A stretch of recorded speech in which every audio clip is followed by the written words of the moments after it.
We're working with radical equations here, and we're wanting to solve this one. Well, anytime we're dealing with a radical equation, the very first step that we need to worry about in solving this one is to isolate the radical. In other words, get this square root sign, this expression here, all by itself. So it's not all by, and when we say all by itself, on one side of the equation. So I've got this -6 here that I've got to get rid of.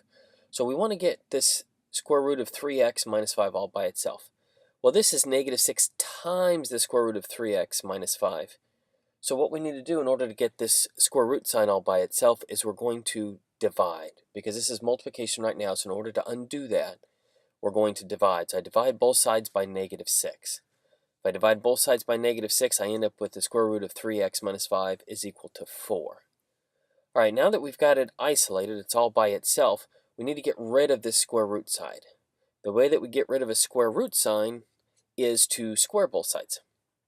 So, and if it were a cube root sign, we would cube both sides. But right now it's just square root sign. So we're going to square both sides, and that will cancel out the square root sign. Okay, so the square root sign and the square cancel each other, leaving me with just 3x minus 5. On the other side now, I have to square both sides. Remember, if I only square one side, then I've changed the value of that equation. So I have to square both sides in order to keep its value. So now we've got 4 squared, which is 16.